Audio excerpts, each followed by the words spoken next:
கர்த்தர் நல்லவர், அவர் கிருபை என்றும் உள்ளது. ஆமென். கர்த்தருக்கு பிடிக்காத காரியங்களை செய்யறது என்னது? பாவம். சரி, பாவம் செஞ்சா செத்ததுக்கு அப்புறம் எங்க போவோம்? நரகத்துக்கு. பாவம் செஞ்சா செத்ததுக்கு அப்புறம் நரகத்துக்கு போயிருவோமே அப்படிங்கிற பயத்தினால பாவம் செய்ய யோசிக்கிறவர்கள் அநேகர். உண்மைதானே? அப்படிங்கிற பயம், ஐயோ நரகத்துக்கு நான் போயிருவோம், இந்த பாவத்தை நான் செய்ய மாட்டேன்ப்பா, எப்பாடி செத்ததுக்கு அப்புறம் ஆண்டவர் அக்னியும் கந்தகமும் எரிகிற கடல்ல தூக்கி போட்டுருவாரு, நான் பாவம் செய்ய மாட்டேன்ப்பா, நான் இந்த பாவத்தை செய்ய மாட்டேன்ப்பா, ஐயோ இந்த பாவத்தை செஞ்சு யாரு அனுபவிக்கிறது நரகத்தை அப்படின்னு பாவம் செஞ்சா செத்ததுக்கு அப்புறம் நரகத்துக்கு போயிடுவோமே அப்படிங்கிற பயத்தினால பாவம் செய்ய யோசிக்கிறவர்கள் எக்கச்சக்கம். அதிகமான பேர் பெரும்பாலும் இந்த ஆன்சர் பண்ணுவாங்க, இதே ஆன்சர் பண்ணுவாங்க. சொல்றது சரிதானா? ஆனா பாவம் செஞ்சா என்னது? கர்த்தருக்கு பிடிக்காததை செஞ்சா இப்ப அவரோடு இருந்து வருகிற ஒரு நல்ல ரிலேஷன்ஷிப் பாதிக்குமே அப்படிங்கிற பயத்தினால பாவம் செய்ய யோசிக்கிறவங்க, தயங்குறவங்க கொஞ்சம் பேர். முதல் கேஸ் செத்ததுக்கு அப்புறம் என்னன்னு யோசிக்குது. இப்ப சொல்ற இந்த கேஸ் இப்ப வாழும்போது என்னன்னு யோசிக்குது. கிளியரா? ஒரு கேஸ் நரகத்துக்கு போயிருமே அப்படிங்கிற பயத்துல செய்யாம இருக்கு பாவத்தை. நான் சொல்ற இந்த கேஸ் கொஞ்சமான பேர் அவருக்கும் எனக்கும் இடையில இருக்கிற ஒரு நல்ல ஒரு ரிலேஷன்ஷிப், உறவு பாதிச்சிருமே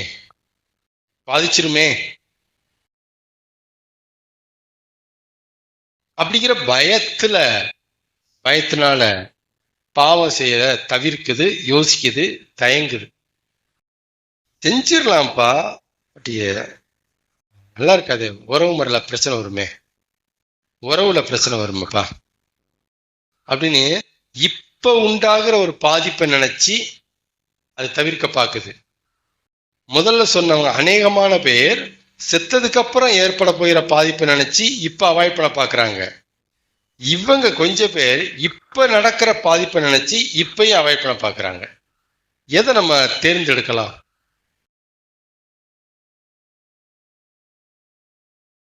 எதை தெரிவு செய்யலாம்? சுயாதீனம் உள்ளவர்களே, முடிவெடுக்கும் அதிகாரம், உரிமை உள்ளவர்களே, சொல்லுங்க பார்க்கலாம். எதை நம்ம தேர்ந்தெடுக்கலாம்? பாவம் செய்ய யோசிக்கிறதுக்கு, பாவம் செய்ய தயங்குறதுக்கு, பாவத்தை அவாய்ட் பண்ணலாமா நினைக்கிறதுக்கு எந்த காரணத்தை நாம டிக் பண்ணலாம்? One word question.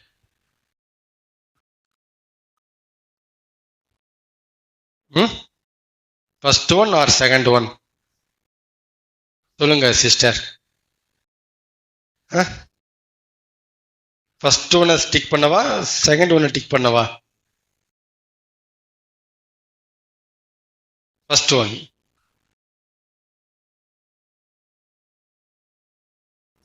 Okay, first ஒன்னை டிக் பண்ணா என்ன இஷ்யூ வரும் நான் சொல்றேன். என்ன ஆகும் அப்படின்னா, செத்ததுக்கு அப்புறம் பார்க்கலாம், நரகம் இருந்தா பார்க்கலாம், நரகம் இருந்தா பார்க்கலாம், நியாய தீர்ப்புன்னு நடந்தா பார்க்கலாம், செத்ததுக்கு அப்புறம் பார்க்கலாம்டா. இப்படிப்பட்ட ஒரு அசால்ட்டு, இப்படிப்பட்ட ஒரு அஜாக்கிரதையான எண்ணங்கள் வந்து சந்திக்க அதிக வாய்ப்பு. பட் ரெண்டாவது ரகத்தை நீங்க பிடிச்சிக்கிட்டீங்க அப்படின்னா, பிரசன்ட்ல ரிலேஷன்ஷிப்பும் இருக்கு. ப்ரெசன்ட்ல அது பாதிக்கிறதையும் பார்க்கலாம், லைவா அனுபவிக்கலாம். அதை இது விசுவாசிக்கணுங்கிற அவசியமே கிடையாது. அப்படியே நடக்கும், இப்பயே நடக்கும். அந்த பாதிப்பு இப்பயே நடக்கும். அவங்க சொல்ற பாதிப்பு செத்ததுக்கு அப்புறம் தானே நடக்கும். அப்படிங்கும் போது அது என்ன வேண்டி இருக்கு? அதுக்கு விசுவாசம் வேண்டி இருக்கு. நரகம் இருக்கா? நியாயத்துக்கு நடக்குமா? இதெல்லாம் ரொம்ப ஸ்ட்ராங்கா இருந்தாதான் அந்த அந்த அந்த பார்வை ஒர்க் அவுட் ஆகும். இதுல நரகம் இருக்குங்கிற ஃபெய்த் ஸ்ட்ராங்கா இருக்கணும். ஆண்டவர் நியாயம் தீர்ப்பாரு அப்படிங்கிறதுல ஸ்ட்ராங்கா இருக்கணும். பாவம் நாம செய்யறது பாவம் தான் அப்படிங்கிறத ஸ்ட்ராங் இருக்கணும். அப்படின்னாதான் அந்த ஃபெய்த்ல ஸ்ட்ராங் இருந்தாதான் அது யோசிக்க வைக்கும். கவனிக்கிறீங்களா? பட் ரெண்டாவதுல விசுவாசிக்க வேண்டிய அவசியமே இல்லை. ரிலேஷன்ஷிப்ல இருக்கிறவனுக்கு என்ன விசுவாசிக்க வேண்டியிருக்கு? அதான் நடக்குதே. ஆமே. அப்ப எதை டிக் பண்ணா கரெக்டா இருக்கும்? தி பெஸ்ட் எது? Better, okay, first one. Second one the best. சொல்லுங்க, தி பெஸ்ட்.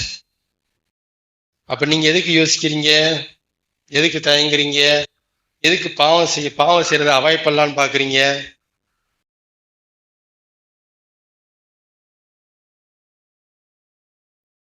நமக்கு பிடிக்குது, நமக்கு பிடிக்கலங்கிறதுக்காக பாவத்தை அவாய்ட் பண்றதை விட அவருக்கு பிடிக்காது அப்படின்ட்டு அவாய்ட் பண்றதுதான் சரியானது. அவருக்கு பிடிக்காது, அவருக்கு பிடிக்காதுங்க. இப்படித்தான் வர முடியும். ஃபர்ஸ்ட் நமக்கு பிடிக்காதனால பாவம் செய்யாம இருக்கிறவங்க வர முடியாது நம்மளால. அவருக்கு பிடிக்காது, அவருக்கு பிடிக்காது, அவருக்கு பிடிக்காது, அவருக்கு பிடிக்காதுன்னு சொல்லி சொல்லி சொல்லி சொல்லிதான் பாவத்தை நமக்கு பிடிக்காம போகும். எடுத்தோடனே பாவம் நமக்கு பிடிக்காம போகவே போகாது, போகவே போகாது. ஆமென் சொல்லுங்க.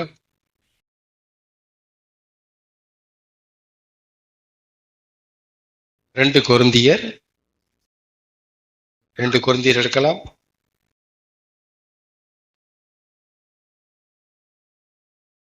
கொரிந்தியர்ல நான் எடுக்கிறேன்.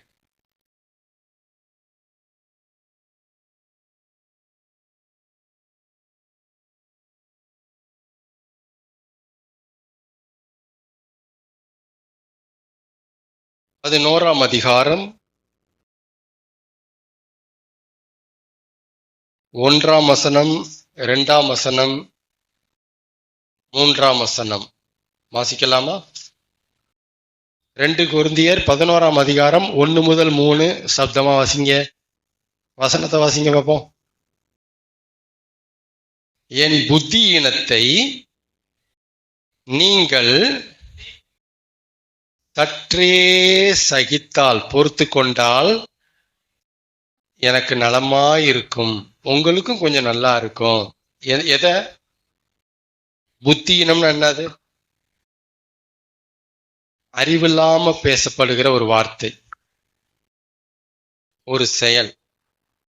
அப்ப என் புத்தியினத்தை அப்படிங்க சொல்லி காமிக்கிறாரு. இதை வச்சுக்கிட்டு சிலர் என்ன சொல்லுவாங்க? புத்தியினமா கூட பவுல் பேசுறாரு பாருங்க. புத்தியினமா கூட பேசுறதுக்கு பைபிள் அனுமதிக்குது பாருங்க.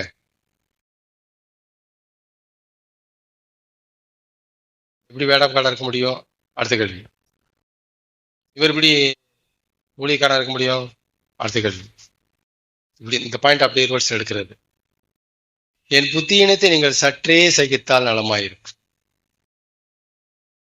என்னை சகித்தும் இருக்கிறீர்களே, நான் உங்களை கற்புள்ள கன்னிகையாக. எப்படி? புள்ள அப்படின்னு என்னது?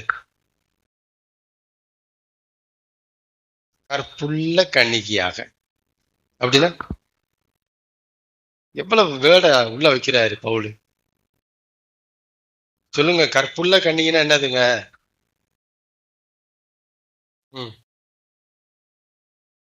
கற்புள்ள கன்னிகை, கற்பு உள்ள வார்த்தையை புரியுங்க. கற்பு உள்ள கன்னிகை அப்படின்னா பிசாசினால் கற்பழிக்கப்படாத ஒரு கன்னிகை. உங்களை கற்புள்ள கன்னிகையாக, இப்படி நான் சொல்ற என் புத்தியனத்தை சற்றே சகித்தால் எனக்கு நலமாயிருக்கும்.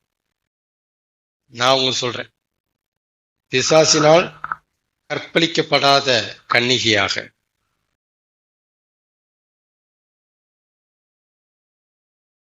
கிறிஸ்து என்னும் ஒரே புருஷனுக்கு. எப்படி பேசுறாரு? கிரைஸ்ட் இஸ் அவர் ஹஸ்பண்ட், மணவாளன். கிறிஸ்து என்னும் ஒரே புருஷனுக்கு. நல்லா பாருங்க, எத்தனை புருஷன்? There is only one husband, அப்படிதானே? ஒரே புருஷனுக்கு கற்புள்ள கன்னிகையா கன்னிகைகளா? கன்னிகைகள் ப்ளூரல். கற்புள்ள கன்னிகையாக. சரி, கற்புள்ள கன்னிகையாக ஒரு ஆளா பேசுறாரா பல பேரை பேசுறாரா? ஒரு ஆளை பத்தி பேசுறாரா பல பேரை பத்தி பேசுறாரா? கற்புள்ள கன்னிகையாக எத்தனை பேரை பத்தி பேசுறாரு? உங்களைங்கிறார் அவரு. உங்களை இப்படிங்கிறாரு. இப்படி. அப்ப ஒரே புருஷனுக்கு எத்தனை கற்புள்ள கன்னிகைகள்?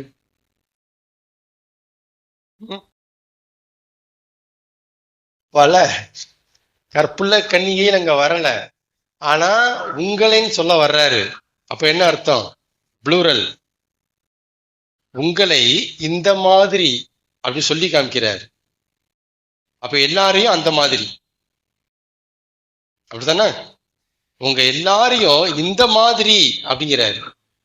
கற்புள்ள கன்னிகையாக கிறிஸ்து என்னும் ஒரே புருஷனுக்கு ஒப்பு கொடுக்க நியமித்தபடியால். எப்படி ஒப்பு கொடுக்கிறாராம்? வார்த்தையை பயன்படுத்துறாரு பாருங்க. ஒப்பு கொடுக்கிறாராம். Handing over, surrender. ஒப்பு கொடுக்க நியமித்திருக்கிறபடியால் உங்களுக்காக தேவ வைராக்கியம் கொண்டிருக்கிறேன். எப்படி? தேவ வைராக்கியம்.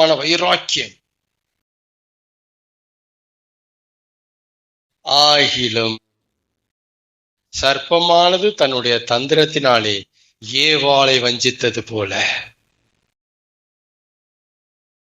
கற்பை சூறையாடினது போல,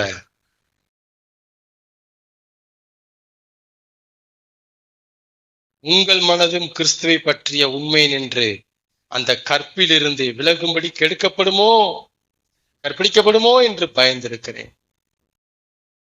அதுதான் அந்த கற்புள்ள கனியாத்தை பயன்படுத்துறாரு அவர். இங்க கற்புங்கிறது தேவன் மேல நம்ம வச்சிருக்கிற சுத்தமான நம்பிக்கை. ஒரு அப்பழுக்கற்ற, சந்தேகம் இல்லாத ஒட்டுமொத்த ஒரு நம்பிக்கை.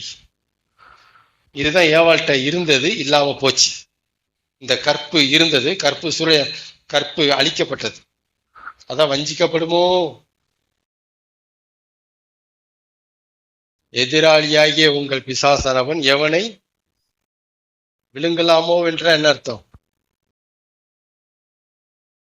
எவன் கற்பை சூறையாடலாமோ என்று வகைதடி சுற்றித் திரிகிறான். எவன் கற்பை சூறையாடலாம்? கற்பெல்லாம் என்னது? உலக பிரகாரமான வேடு அப்படி இருந்தாலும் அர்த்தம் அப்படி இல்லை, இது வேற. அதான் கற்புள்ள கன்னிகைங்கிறார். ஓகே, சரி, விஷயத்துக்கு வருவோம். இங்க விசுவாசிகளை என்னவா சொல்லியிருக்கிறாரு? ஜீசஸ என்னவா சொல்லியிருக்கிறாரு பவுல்? கரெக்டா சொல்றது யாரு? விசுவாசிகளை என்னவா சொல்றாரு? ஜீசஸ பவுல் என்னவா வச்சு எழுதியிருக்கிறாரு? 2ஆம் வசனத்துல. ஏன் இவ்வளவு யோசனை? சொல்லலாமே. ம்?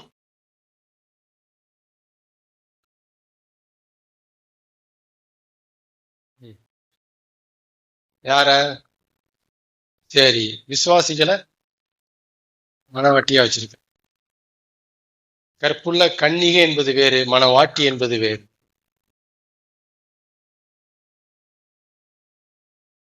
மரியாள் கற்புள்ள கன்னிகை, ஆனா யோசேப்புக்கு அவ மனவாட்டி.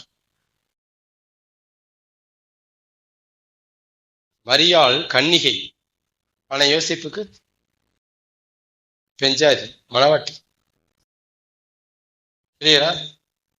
ஓகே.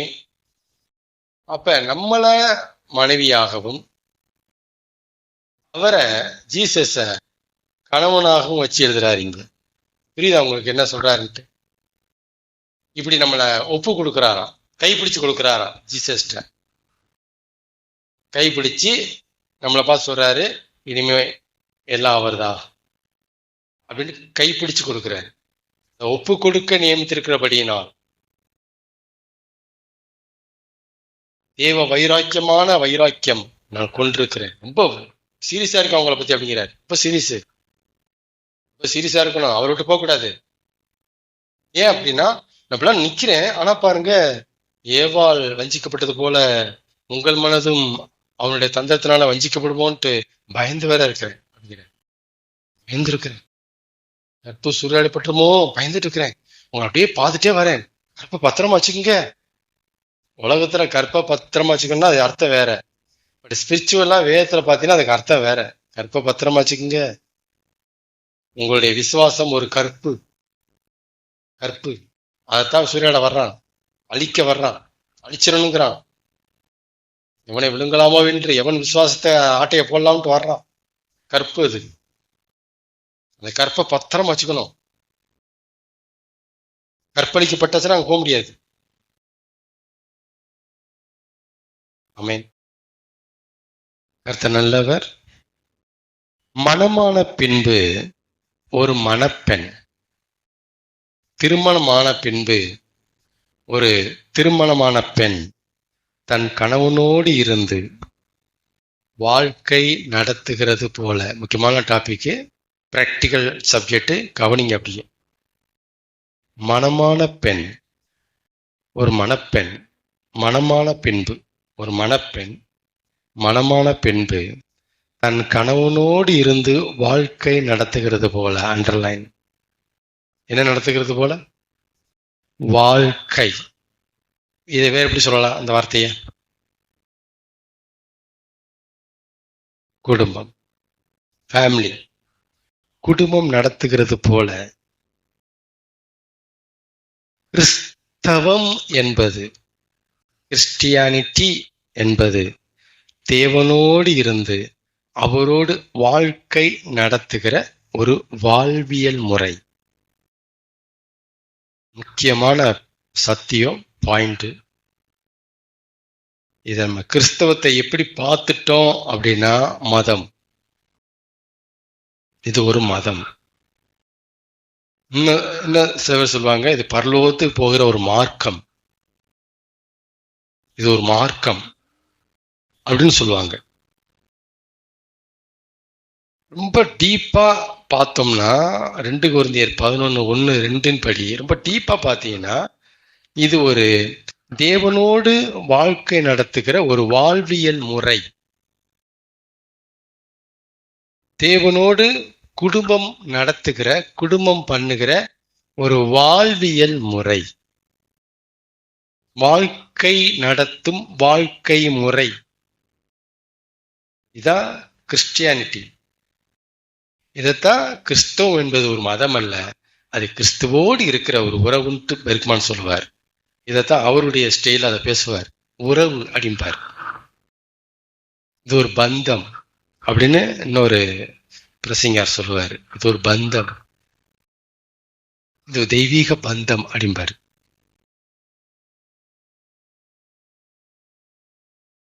புரியுதுங்களா? நீங்க கிறிஸ்தவத்தை எப்படி புரிஞ்சுக்கணும் அப்படின்னா, இப்படிதான் புரிஞ்சுக்கணும். தேவனோடு வாழ்க்கை நடத்தும் ஒரு வாழ்வியல் முறை, ஒரு வாழ்க்கை முறை. இது ஒரு வாழ்க்கை. இதை சொல்ல வர்றேன் நான். இது ஒரு வாழ்க்கை, தேவனோடு வாழுகிற ஒரு வாழ்க்கை தான் கிறிஸ்தவம். ஜீசஸை ஏற்றுக்கொள்வது உலகத்துல சாதாரணமா நடக்குதா? எல்லாருமே ஏத்துக்கிறாங்க. ஒரு அற்புதத்தை கண்டு, அடையாளத்தை கண்டு, ஒரு உபதேசத்தை கேட்டு, பைபிளை படிச்சு, ஒரு ஆசீர்வதிக்கப்பட்டு, எப்படியோ காரணம், எப்படியோ ஒரு கூட்டத்தை போட்டு வச்சுட்டு ஞானசம் கொடுத்துட்றாங்க. இயேசுவை ஏற்றுக்கொள்கிறது உலகத்துல நடக்குது. ஆனா ஏற்றுக்கொண்டு இயேசுவோடு வாழ்க்கை நடத்துவது என்பது உலகத்துல அவ்வளவு ஈஸியா நடக்குது. இயேசுவை ஏத்துக்கிறது வேற, ஏத்துக்கிட்ட இயேசுவோடு வாழ்க்கை நடத்துறது வேற. 2 கொரிந்தியர் 11:2 என்ன சொல்லுது? பவுல் எதை பேசுறாருங்க? ஏத்துக்கிறத பேசல அவரு. இயேசுவை ஏற்றுக்கொள்ளுகிறவரை ஏற்றுக்கொள்ளுகிறதை குறித்து அவர் பேசவே இல்லைங்க. ஏற்றுக்கொண்ட விசுவாசிகள், இயேசுவை ஏற்றுக்கொண்ட ஆட்கள் இயேசுவோடு வாழ்க்கை நடத்துவதை பத்தி அங்க பேசுறாரு. அதான் அங்க பேசுறாரு. எல்லாம் இயேசுவை ஏற்றுக்கொள்ள வைக்கிறதுல மும்முறை இருக்கு. எத்தனை பேர் இயேசுவோட வாழ்க்கை நடத்த வைக்கிறத மும்முரமா இருக்கிறோம்? இது ஒரு வாழ்க்கைங்கிறது புரியல. வந்தமா, பணம் கொடுத்தாரா போனோமா, வந்தமா, வார்த்தை கொடுத்தாரா போனோமா, வந்தமா, ஆசீர்வதிச்சாரா போனோமா, வார்த்தைக்கு ஒருக்கு வந்தோமா போனோமா, என்னமோ பண்ணோமா, ஏதோ பண்ணோமா போனோமா, பயில் படிச்சோமா, ஜெபிச்சோமா போனோம். இது வந்து வேறன்னு நினைக்கிறாங்க. இது வந்து கல்யாணம் முடிச்ச பெண்ணு கல்யாணம் முடிச்ச பிறகு பெத்தவங்க வீட்டுல இருந்தா அது கல்யாணம் முடிச்சதுக்கான அர்த்தமா? இல்ல. கல்யாணம் முடிச்ச பெண்ணு கல்யாணம் முடிச்ச பிறகு யார கட்டிக்கிட்டோமோ அந்த கணவனோட இருக்கிறதான நடைமுறை, அதுதானே யதார்த்தம். யாரோட வாழணும்? இயேசுவை ஏற்றுக்கொள்கிறது என்பது வேறு. இயேசுவை ரட்சகராக, கடவுளாக, மேய்ப்பனாக ஏற்றுக்கொள்கிறது வேற. எத்தனை பேர் இயேசுவை தன் மணவாளனாக ஏற்றுக்கொண்டார்கள்? இங்கே எப்படி சொல்ல வர்றாரு? இங்க ஒரே புருஷனுக்கு நியமித்திருக்கிறபடியால் தெளிவா இருக்கு. பைபிள்ல வெளிப்படுத்தல மணவாளன் வருது. உன்னத பாட்டிலே மணவாளன் கோட் மீனிங்ல வருது. மணவாளன், எனது மணவாளன் இயேசுராஜன் பாட்டெல்லாம் பாடி இருக்கிறாங்க. எனது மணவாளனே பாடி எல்லாமே தெரியும். பாட்டுக்கு தான் தெரியும். வாழ்க்கைக்கு என்ன நமக்கு தெரியாது. அது என்னன்னே தெரியாது. ஏன்னா நம்ம இயேசுவை ஏற்றுக்கொள்றத பத்தி பேசியிருக்கிறோம். ஆனா ஏற்றுக்கொண்ட இயேசுவோட வாழ்க்கை நடத்துறத பத்தி நம்ம பேசுறது இல்லை. இது வந்து ஒரு வாழ்க்கை நடத்துகிற வாழ்வியல் முறைன்னு சொல்லல, நம்ம சொல்ல தவறிட்டோம்.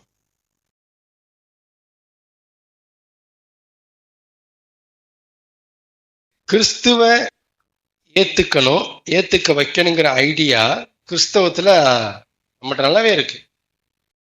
ஆனா கிறிஸ்துவோட வாழ்க்கை நடத்தணும் அப்படிங்கிற ஒரு ஐடியா நம்மகிட்ட ஏதாவது இருக்கா? அந்த ஐடியாவே இல்லை. அப்படி ஒரு ஐடியாவே நம்மகிட்ட பார்க்க முடியல. ஏனோக்கு ஆதியாகமம்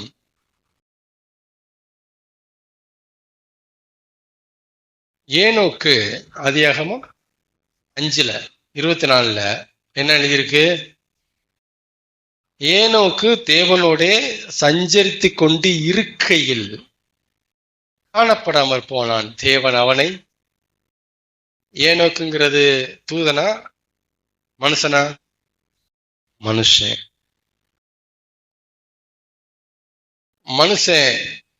மனுஷனோட சஞ்சரிச்சானா? யாரோட சஞ்சரிச்சான்? தேவனோட சஞ்சரிச்சான். ஏனோக்கு என்கிற மனிதன் கர்த்தர் என்கிற தெய்வத்தோடு சஞ்சரித்து கொண்டு இருக்கையில், பிரசன்ட் கண்டினியூஸ் டென்ஸ், இருக்கையில் அப்படி காணப்படாம போயிட்டான்.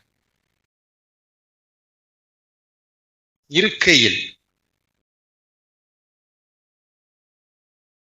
அந்த சஞ்சரித்து கொண்டு இருக்கையில்ங்கிற right translation, right understanding, right meaning என்ன நினைக்கிறீங்க?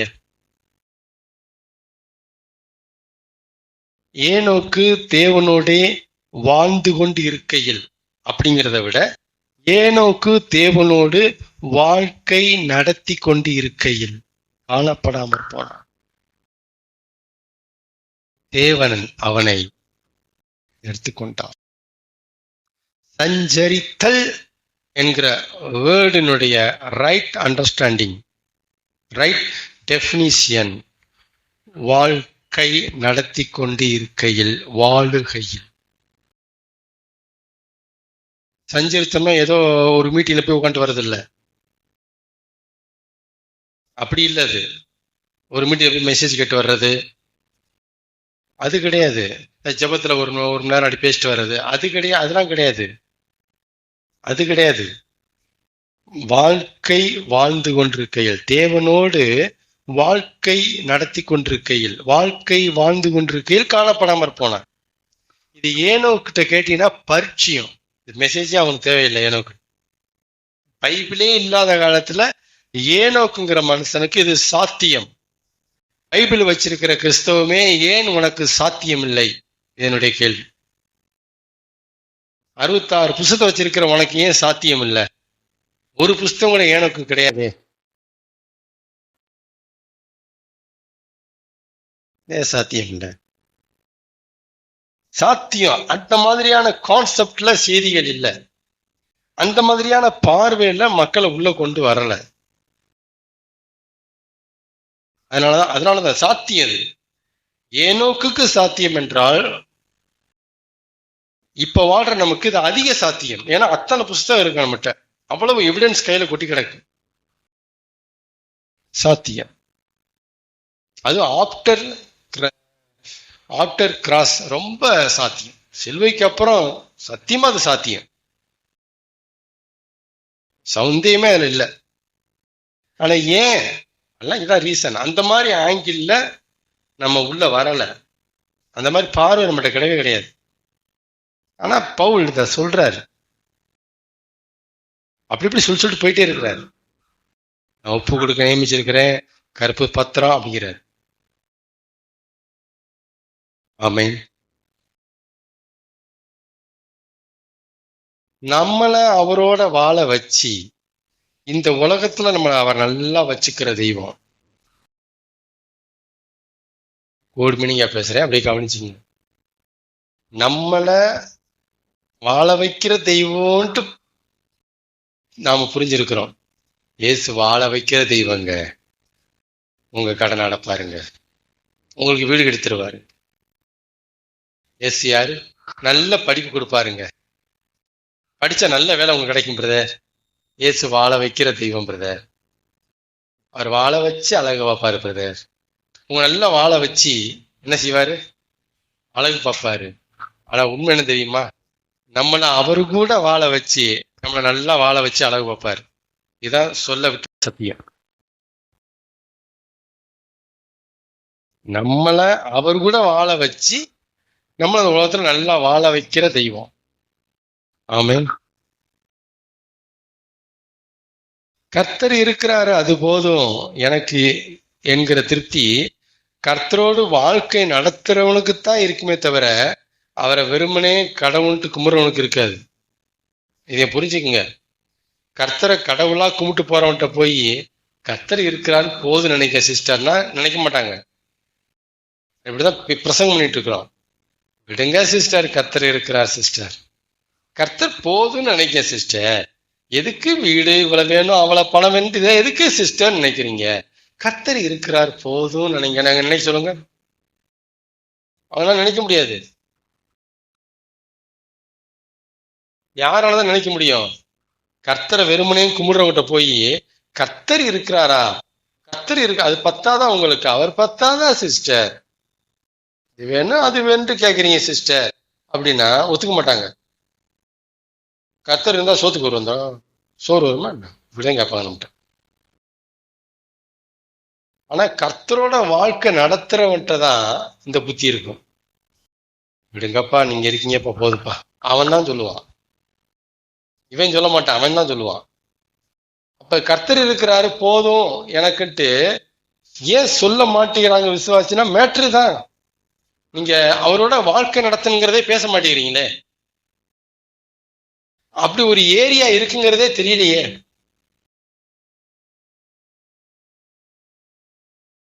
அவரோட குடும்பம் நடத்தும் போதுதான் கோவிக்கிறது, வரமாட்டேங்கிறது, நம்ம சேட்டை பண்றது அது இருக்கு. அவர் அடிக்கிறது, தட்டுறது, காத்து கிள்றது, இதெல்லாம் இருக்கு. வாந்தி பண்ணி போட்டுறோம், டே எல்லாம் அதுதான் வரும், அதுதான் வரும், அப்பதான் வரும். அது வாழ்க்கையில தான் கசமசாலாம் வரும், வாழ்ந்தாத்தான் வரும்.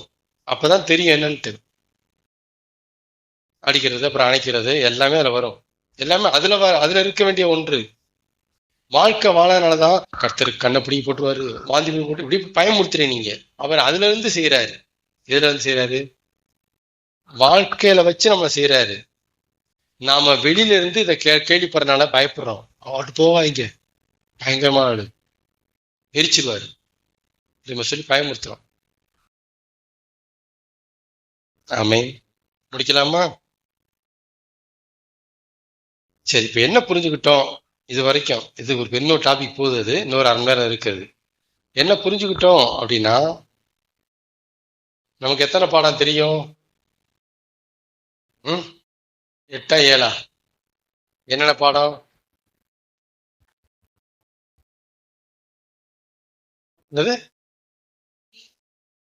தெய்வம், தேவன், சுயம், விதி, கொடி, இணைப்பு, ஆடு.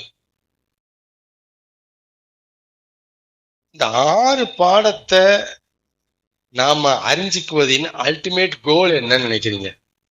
என்னத்துக்கு இந்த 6 பாடம்? அல்டிமேட், நிறைய நோக்கம் இருக்கு. அல்டிமேட் ரீசன், அல்டிமேட் அந்த குறி, நோக்கம் என்னன்னு கேட்டீங்கன்னா, ஜனங்கள் தேவனோட வாழ்க்கை நடத்தணும். இந்த 6 பாடமும் உள்ள நுழைஞ்சு பொங்கும் போதுதான் இந்த சப்ஜெக்ட் கரெக்டா ரிலீஸ் ஆகும். நல்லா புரியும். ஜனங்க தேவனோட வாழ்க்கை நடத்தணும், வாழ்க்கை நடத்தணும், அது அல்டிமேட் கோலே. அதுக்குத்தான் எரேமியா 17:7 தேவைப்படுது. அதுக்குத்தான் தேவை. ஒன்னு வாங்கிட்டு போறது கிடையாது. அது அதுக்குத்தான் எல்லாமே. எதுக்கு? ஆதியாகமம் 5:24 நிறைவேறணும். இது நடக்கணும். தேவனோட சஞ்சரித்து கொண்டு இருக்கணும், வாழ்க்கை நடத்தி கொண்டு இருக்கணும், வாழ்க்கை நடத்தணும். வாழணும் இல்ல, வாழ்க்கை நடத்தணும். கட்டி கொடுத்தாச்சு பொண்ணு, மணவாளனோட வாழ்க்கை நடத்தணும். அப்ப வெளியில நம்ம ஒரு வாழ்க்கை வாழ்ந்தாலும் யாருக்கு தெரியாத ஒரு அந்தரங்க வாழ்க்கை தேவனோட வாழ்ந்துட்டு இருக்கணும். இதைத்தான் ஏனோக்கு பண்ணிட்டு இருந்தாரு. வெளியே பிள்ளை குட்டி பெத்து பெத்து பெத்து போட்டாரு ஏனோக்கு, ஆனா அந்தரங்கத்தை தேவனோட வாழ்ந்துட்டு இருந்தாரு. ஏனோக்கு 2 வாழ்க்கை, ஒண்ணு வெளி வாழ்க்கை, ஒண்ணு அந்தரங்க வாழ்க்கை. அந்தரங்க வாழ்க்கை செம ஸ்ட்ராங்கா இருந்ததுனால அவன் தேவனாலே நற்சாட்சி பெற்றான். அவன் எடுத்துக்கொள்ளப்படுவதற்கு முன்பதாகவே தேவன் அவனை குறித்து சாட்சி கொடுத்தார். புரியுதுங்களா? அப்ப வெளி வாழ்க்கையின் சாட்சி எதன் அடிப்படையில இருக்கு? எங்க இருந்து வருது? அந்தரங்க வாழ்க்கையிலிருந்து அது வருது. நோவாவும் அதேதான். நோவா என்ன பண்ணிட்டு இருந்தாரு? தேவனோட சஞ்சரித்து கொண்டிருந்தான். அப்படின்னு அர்த்தம். பாருங்க எவ்வளவு சாத்தியமா இருக்கு பாருங்களேன். ஜலப்பிரளயத்துக்கு முன்னான காலத்தை நான் பேசிட்டு இருக்கிறேன். ஏனோக்கு, நோவாலாம் கோண்டுவானா கண்டம், லெமோரியா கண்டம், இதெல்லாம் அழிகிறதுக்கு முன்னாடி பேசிட்டு இருக்கிறேன். அந்த வாழ்க்கை, அந்த காலகட்டங்கள் அதெல்லாமே அவங்க வாழ்ந்திருக்கிறாங்க. சஞ்சரித்து கொண்டிருந்தான். நாம் இருக்கிற இதே இடம் நோவா காலத்துல தண்ணினால நிரப்பப்பட்டுச்சு. தண்ணிக்குள்ள கிடந்துச்சு இந்த இடம். அப்படியே இதே இடம் தண்ணி மூடி இருந்துச்சு. நம்புறீங்களா? இவ்வளவு பெரிய ஆப்பர்ச்சுனிட்டி, இவ்வளவு பெரிய வாசல் வழி வாய்ப்புலாம் இருக்கு பைபிள்ல. இப்படிலாம் இருக்கு, இப்படி ஒரு வாழ்க்கை ஒண்ணு இருக்கு. அப்ப எதுக்குயா இவ்வளவு தெரிஞ்சுக்கணும்? எதுக்கியா பைபிள்? எதுக்கியா தெய்வத்தை அறிஞ்சுக்கணும்? எதுக்கியா யோவான் 15 எதுக்கியா கேட்டீங்கன்னா இதுக்குதான் அல்டிமேட்டா என்னத்தையா சாதிக்க போறோம்னா இதுக்குதான். தேவனோட வாழ்க்கை நடத்தணும். இன்னைக்கு காலகட்டத்துக்கு இந்த பாடம் ரொம்ப அவசியம். அந்த காலகட்டத்துக்கு அவ்வளவு தேவையில்லை. இந்த காலகட்டத்தில் இருக்கிற அட்வான்ஸா போற உலகத்துக்கு இந்த பாடம் ரொம்ப ரொம்ப அவசியம். ஆமென்.